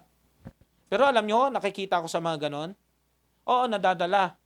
Pero hindi tumutubo. Hindi nagpapatuloy na mamatay din yung mga dala-dala. Bumabalik lang sa mundo. Alam niyo kung bakit? Kasi nakikita ng Panginoon kung sino nagmamahal sa Kanya pabalik. Sabi sa Bible, siya ang una nagmahal sa atin. Kaya mahal natin siya pabalik. Ang soul winning ay usapang pagmamahal. Hindi usapang paramihan. Kung kani-kanino ito. Hindi po ganun yan. Hindi po ito contest. Nakukuha niyo ko? Yes! Totoo, sinabi ko, tignan mo kung sino nadala mo dito. Ang ibig ko sabihin doon, tignan mo kung sino yung kaluluwang minahal mo ng lubos sa Panginoon dito. Kanino mo nakikita yung sarili mo? Hindi puro yun para yabangan mo ang kung sinong walang dala. At sa atin naman mga hindi pa nakakapagdala, yun ay maging hamon. Bakit nga ba hindi ka nagdadala? Ikaw nga nadala. Nakukuha nyo ho? Yan yung sinasabi ko mga minamahal, kahit sa pinakamagandang motibo, intensyon, at maging adhikain, si Satanas talaga papasok lagi. Ako naranasan ko na yan maraming beses. Meron akong pinipreach bilang pastor na ganito, iba ang rehistro sa mga tao. Kahit gano'n mo pababawin. Kaya nga sabi ko sa inyo, lagi nyo pong ipagpe-pray na bigyan kayo ng Panginoon ng pure heart. Tingnan nyo po dun sa list natin sa camp, maayos na isipan. Kasi si Satan nakatambayan sa isipan. Hindi po kayo manonood ng bold nang hindi siya nakatambay dyan. Nandyan siya, nakaabang siya. Tatambay siya dyan pag alam niya, pauwi ka na at mag-isa ka na lang. Same time, same place. Kaya nga ako, lagi ko sinisikap po. Pag umaalis ako, kasama ko yung asawa ko, kasama ko sila Preacher Marvin. Mahirap po pag mag-isa. Binata ka man, dalaga ka man, may asawa ka man o wala, mahirap. Lalo pag Kristiyano. Yun nga yung sinasabi ko, akala mo, self-talk lang. Hindi siya self-talk. Actually, that voice is teaching you something. Now, ang panlaban dyan is, wag mong kalimutan yung meaning ng cross. Ba't ka ba nilagay ng Panginoon sa church? Ba't ka ba naligtas? Bakit ka ba nagso-soul winning? Dapat isa lang ang meaning, isa lang ang ibig sabihin. Walang ibang dahilan. Ayaw mong may pumunta sa impyerno. That's it. Sino makakuha ng credit? I don't care. Ang makalaga may na-save sa sanctified. Kaya tignan mo ulit kung sino dito yung nadala mo. Tignan mo. Kung may nakita kang isa, dagdagan mo pa na isa. Kung may nakita kang dalawa, dagdagan mo pa ng dalawa. Hindi para magpamukhaan yung iba na may dadala ko, marami na. Hindi. Kahit magdala ka ng marami, kulang pa ang buhay mo. Sabi nga ni Pablo, kahit ibigay niya pa ang buhay niya, kulang pa. So lahat ng mga madadala mo dito sa church na to, kahit ikaw pa ang pinakamadami, hindi mo maipagyayabang sa Lord dahil kulang pa yan. Ba't ko sinasabi? Ang tanging soul winner lang na meaningful, na maraming nadala talaga sa Ama, si Jesus Christ. Si Jesus Christ nga, hindi nagbibilang eh. Lahat tayo nadala niya. Tama ba? Sabi doon, I am the way. Siya ang daan pabalik sa Ama. Siya talaga ang soul winner. Pero yung ating sinusundan, wala kang maririnig na nagbibilang. Yung halaga dito, hindi sa bilang. Hindi naman to pera eh. Di ba pag pera, magbibilang ka para makita mo yung halaga? Ang Panginoon, hindi siya doon nakatingin. Sa halaga muna. Tapos doon niya na mapabilang sa pamilya ng Diyos. At sa katawan ni Kristo. Sana ko ganun tayo mag-isip. Amen? Sabi sa Bible, God commended His love toward us in that while we were yet sinners, Christ died for us. He died for us. Amen? That's why, dapat mamatay din tayo para kay Kristo. Hindi literal na dying, kundi not I but Christ. Yung buhay natin, sa Kanya na. Hindi na sa iba. Siya na ang priority. Hindi na yung nararamdaman mo. Kaya yung may mga sakit, yung may mga sinat, yung may mga nilalagnat, tinatrangkaso, pambihira, pag may sakit ka nga, nakakapag-Roblox ka pa, nakakapag-computer ka pa eh. Nakakagawa ka pa minsan ng ibang mga kasalanan kapag tulog na ang iba eh. Kahit inaapoy ka na ng lagnat eh. Tama ba? Pero pag magsisimba, talagang todo dahilan ka, kala mo stage 4 cancer ka eh. Kala mo nagdadialysis siya eh. Kala mo malalang UTI na hindi makatayo eh. Yun ang nakakaya sa Panginoon. Hindi mo mapatay-patay yung excuses mo. Lagi ka na lang merong excuses, lagi ka na lang merong talk back. Pag kinausap ka ng nanay mo, para kang napakagaling na panyero, abogado, lagi kay may sagot pabalik. Pero pag sa church, umiiwas ka sa sagot eh. Umiiwas ka sa talk back, kaya absent na lang. Tapos pag magsisimba, makikiramdam kung okay pa ba. Mapapagalitan ba ako ni pastor? Mapapansin niya ba? Maaalala niya ba? Mapansin ko man yan, hindi ko maalala, nakita ka niya. Again, ang Panginoon, hindi siya kumikilos gamit ang speed. Kumikilos ang Panginoon by season. Kaya, yung mga nagsasabi, wala naman hindi naman kami pinalo nanakot lang si pastor. Ang takbo kasi ng isip nila, agaran silang papaluin pag umalis sila. Speed. Hindi nila nakikita, ang Panginoon, never siyang umasa sa speed. Season. Ultimo nga ang soul winning niya eh. O ayan o. Tignan niyo yung paligid o. Ang dami ng aanihin. Season yon ng anihan. Yung illustration niya sa mga disipulo niya. Kaya yung mga nagtatangka po dito, na kung ano-ano yung mga umaandar sa isip natin, nakikinig ng preaching, pero sumasagot sa isip. O kaya, kung hindi naman nagdadabog, binabaliwala ang salita ng Diyos. Matagumpay si Satanas sa'yo. Nagtatanim ka ng hindi magandang mga binhi na aanihin mo someday. Paano maiwasan yan? Preach mo lagi yung meaning ng cross. May mga mawawala sa church na to, mga minamahal, katulad ng mga nasaksihan ko. Pero habang hawak mo yung meaning ng cross, walang taong nawala ang makakatisod sa'yo. Kasi hindi ka naman nagsisimba para kung kaninong tao. Nagsisimba ka dahil sa meaning ng kamatayan ni Jesus Christ. Kaya ka nga nagpabaptize, nagpamiyembro dahil dun sa meaning na yun eh. Nung kanyang death, burial, at resurrection eh. Kaya yung mga umaalis, nakakalimutan nila yung meaning. Kaya hindi meaningful yung pag-a-add sa kanila. Kaya anong ginawa nila? Sinubtract nila yung sarili nila, inalis nila. Hindi sila nagpa-correct, hindi sila nagpa-review. Alam niyo po ba ang cross ng Panginoon at yung ginawa niya sa cross? At mismo si Jesus Christ, siya po ay isang malaking correction at rebuke sa ating mga makasalanan. Mga sinners tayo eh.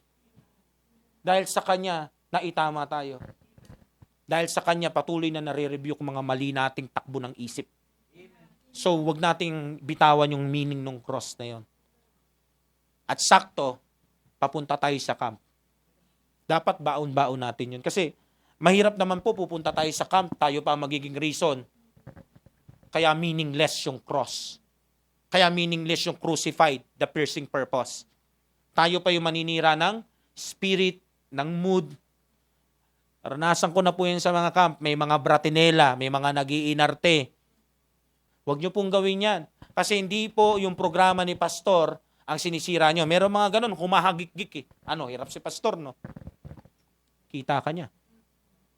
Matakot po tayo kasi sabi sa Bible, I will laugh at their calamity. Sabi ng Panginoon. Yung mga ganyan, ultimo yung prayer nyo, hindi papakinggan ng Lord. Kung may nakikinig man sa'yo, ikaw lang yun. Kasi hindi nangungonsinti ang Panginoon ng ganyan.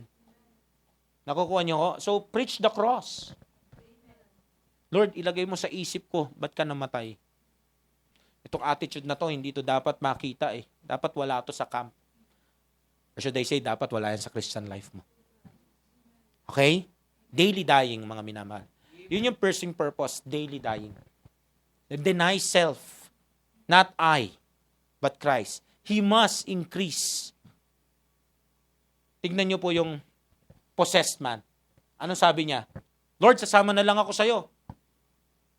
Pagkatapos siyang palayain, di ba? Anong sagot ng Lord? Yes ba? Hindi. Wait ba? Hindi. Anong sagot? No. Uwi ka sa pamilya mo. Hinindian siya.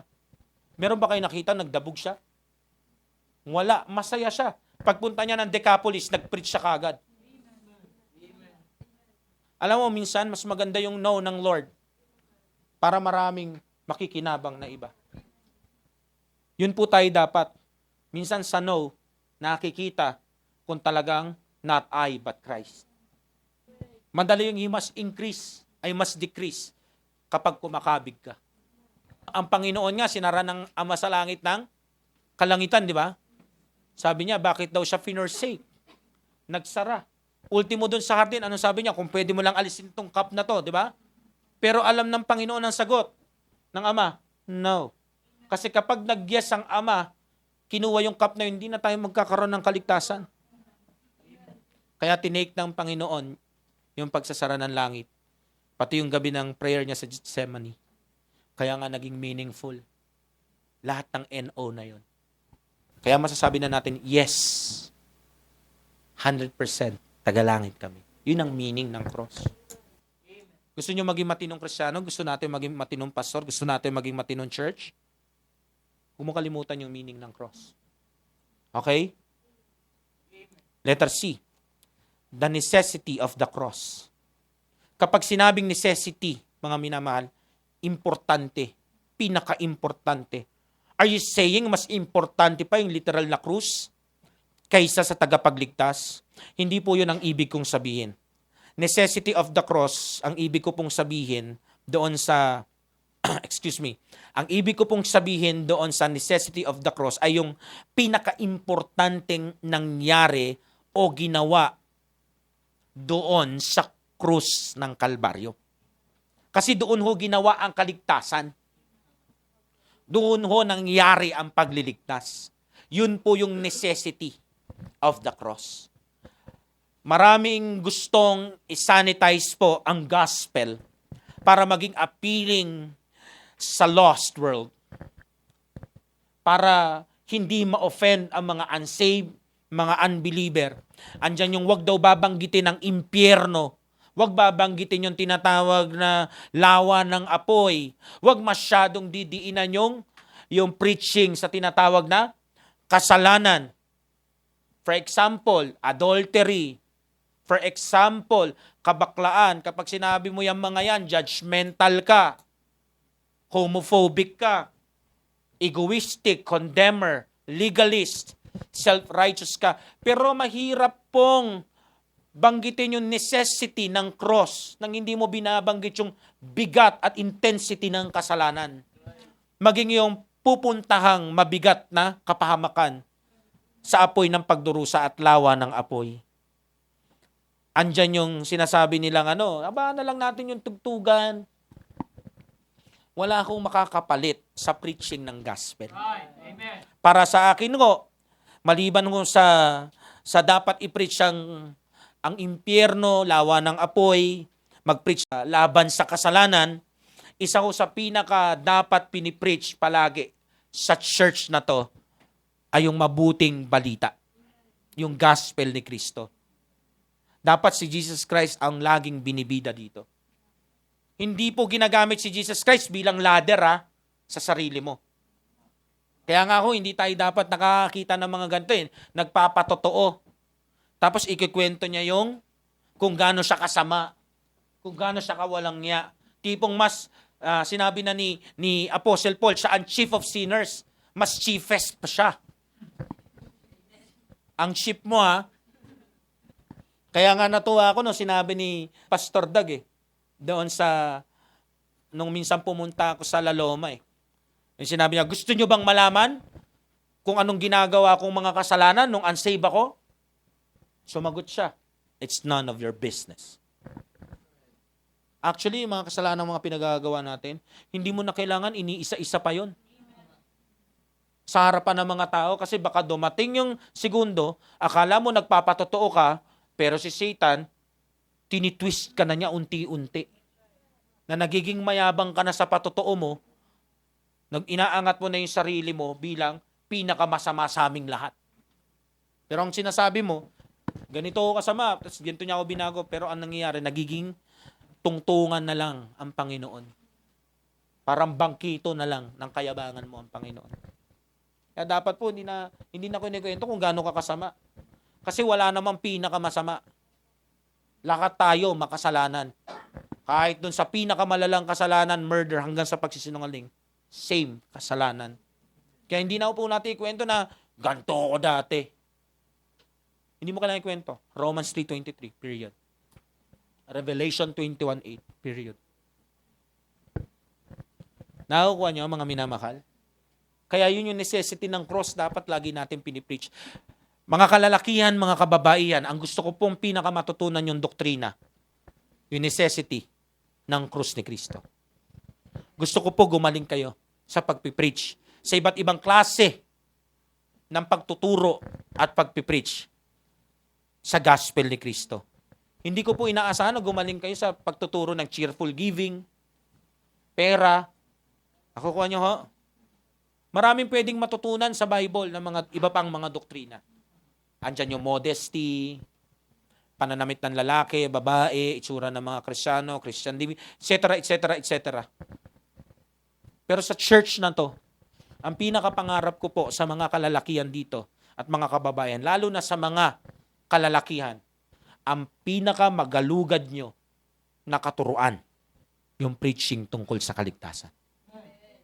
Meron ako mga narinig yan dati sa mga sinaunang baptist. Ano ba yan si pastor? Ulit-ulit sa kaligtasan? Baka kasi di ka paligtas. At maniwala ka sa hindi, ang daming hindi ligtas.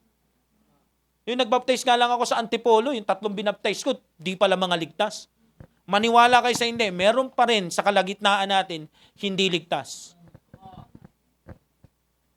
Merong youth leader na hindi ligtas, may preacher na di ligtas, may nagpo-full time ng di ligtas, meron nagmi-mission at pastor na di ligtas. Bakit ganon? They are deceived. Nakakala nila yung head knowledge ay same sa tinatawag na saving faith. Kapag ang isang tao, naintindihan niya lang yung tinatawag na paliwanag sa kaligtasan, pero never siyang pumunta doon sa kanto ng repentance na siyang dinidemand ng Diyos na una mong makita sa sarili mo, makasalanan ka. Dumiretso siya kagad dun sa faith lang. Ang mangyayari dyan, makikita mo yan, walang desire at walang consistency sa paglakad sa holy living yan. Kaya nga makakakita ka na kinatandaan na nila at kinakamatayan na nila yung immorality at corruption kahit miyembro sila ng simbahan. Ano man ang posisyon nila sa loob ng simbahan. Tapos nag-aabang ka ng palo, walang dumadating. Kasi wala talagang dadating. Kasi ang pinapalo lang, anak, ang nag-iintay sa kanila, kapahamakan. Kasi ang palo ay para lang doon sa mga naintindihan yung necessity of the cross. Yung mga talagang anak. Kaya nga makakakita ka ng mga nasa likod ng pulpit Naaalibadbaran sila kapag ang preaching gospel. Hindi sila interesado doon. Pero pag ang mga conferences, usapang pera, buhay na buhay. Kung may mga ganong leaders, may mga ganon ding members. Pero hindi sila makaamin. Why? Because yung pride nila, dinaya sila. Kaya hindi sila makaamin. Mga minamahal, ang blood ng Lord Jesus Christ, literal na blood, may power. Hindi siya figurative. Ang church na to, naniniwala tayo doon sa yung nabuhos yung dugo ni Kristo, may power yon. May mga Baptist, naniniwala sila na wala daw power yon. Yun daw ay paglalarawan lang ng hirap. No, hindi. Hindi po yun ganon. Hindi po yun isang lyrics lang sa kanta. Kundi necessary yun. Kasi sabi sa Bible, without shedding of blood, walang remission o kapatawaran ang kasalanan. Mas naniniwala ako dun sa verse kaysa dun sa nagturo na kung sino lang sa likod ng pulpit. Anyways, mga minamahal, gusto ko pong sabihin sa inyo, kung di pa rin kayo ligtas at di nyo pa rin nakikita yung necessity ng cross, wala akong magagawa. Ikaw man ay miyembro dito, bisita dito, ikaw man yung tagapakinig namin sa YouTube, wala akong magagawa. Parang lang yan paglayas ng mga miyembro sa isang church, paglipat nila. Desisyon nila yan Wala tayong magagawa dyan. Volition mo yan. Ganon din sa kaligtasan. Pero, ang gusto ko lang sabihin sa inyo, ito po ay pivotal moment sa buhay mo. Kasi hindi na to mauulit kung mamamatay ka. Kapag walang gospel, wala tayong pag-asa. Kung di siya namatay according sa scriptures, nalibing at nabuhay muli, kahit anong gawin natin, kahit magtatumbling tayo, wala tayong pag-asa. Pero praise the Lord, nandun yung necessity of the cross. Sa cross doon ginawa ang kaligtasan. Amen? Doon nangyari ang pagliligtas sa atin. Kaya ngayon 100% kaya nating sabihin, pag namatay ka ba, sa langit ka pupunta? Absolutely. Siguro yung iba, ayaw pa rin nila. Ay, hindi, kailangan may mabuting gawa pa rin. Kailangan mo pa rin, bla bla bla bla bla. Pag mga ganyan, mga minamakal, na lang ako sa desisyon ko. I'll take the rugged cross and the blood of the Lord Jesus Christ. Yun nabuhos para sa akin, para sa payment ng aking katubusan. Full. Dating kasalanan sa kasulukuyan, maging sa hinaharap. Praise the Lord, may Jesus Christ tayo. Amen? The crucified one. Tayo mga ligtas sa church na to. yung mga ligtas na miyembro dito. Salamat dahil merong willing at able na Diyos na nagkatawang tao, na nag-suffer para sa ating behalf. Para hindi na tayo mag-suffer for all eternity sa impyerno at sa lawa ng apoy. Sa mga nandito pa rin, sinasabi ko, hindi ko na kayo pipilitin, pero ang hirap sabihin na parang ganun lang, no? May kaluluwa kasi yan, kapwa-tao natin eh. Kaya ang tanong ko, naligtas ka na ba talaga? Huwag mong hayaan yung bumubulong na si Satanas, nakakahiya.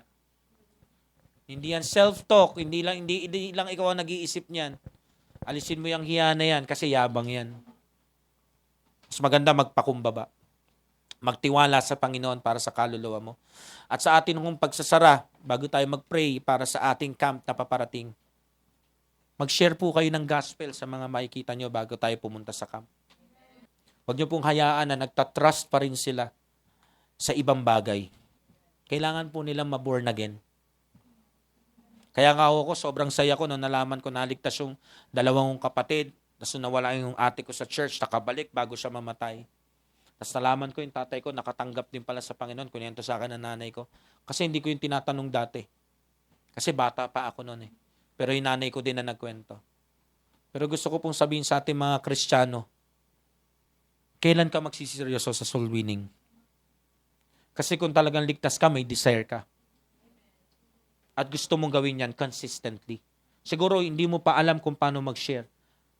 Pero kaya mong magpatotoo na ganito ko naligtas. Hindi mo kailangan maging bihasa sa Bible.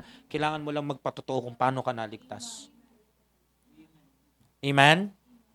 So, I hope and pray, mga minamahal, na bago tayo pumunta ng camp, yung crucified one, ang ating Lord Jesus Christ, niyayakap mo yung gospel niya. Amen?